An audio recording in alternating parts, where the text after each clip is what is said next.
Hello bachcho, let us read this given question. So the given question says that in which year Robert Hooke presented his law of elasticity.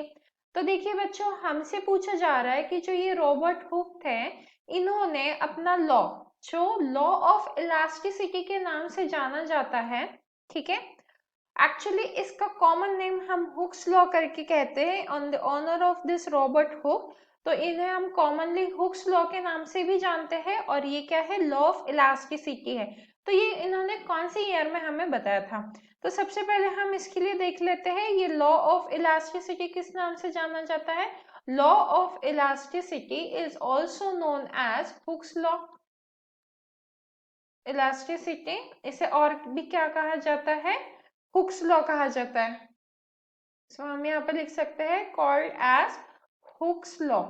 अब ये law क्या कहता है हमें, इस law के हिसाब से within N elastic limit, within an elastic limit, the stress within an elastic limit, the stress is directly, अच्छा स्ट्रेस लिखना है यहाँ पे, तो यहाँ पे आ जाएगा हमारा स्ट्रेस।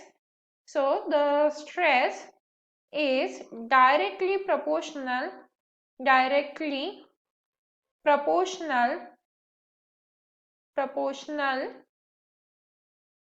to strength. सो यहाँ पे आ जाएगा हमारा स्ट्रेंथ। तो इस लॉ के हिसाब से with in an elastic limit stress क्या होता है, डायरेक्टली प्रोपोर्शनल होता है स्ट्रेंथ से। तो यहाँ पे हम लिख सकते हैं stress is directly proportional to strength. अब हमें पता है प्रोपोर्शनलिटी का साइन हटाने के लिए हम क्या करते हैं, कांस्टेंट लेते हैं। तो हम यहाँ पे स्ट्रेस इज इक्वल्स टू के एंड यहाँ पे क्या लिख सकते हैं, इनटू स्ट्रेंथ। तो यहाँ से हमें k की वैल्यू मिल जाएगी, that is k will be equal to stress upon strain आ जाएगा। अब ये k क्या कहलाता है, k को हम कहते हैं मॉड्यूलस ऑफ इलास्टिसिटी। तो ये जो k आप देख सकते हो इसे मॉड्यूलस ऑफ इलास्टिसिटी कहा जाता है। एंड ये जो लॉ है ये सर रॉबर्ट हुक ने 1676 में प्रेजेंट किया था। तो इसका फाइनल आंसर हो जाएगा option C, that is the he presented his law of elasticity in the year 1676. So I hope you understood it well. All the best.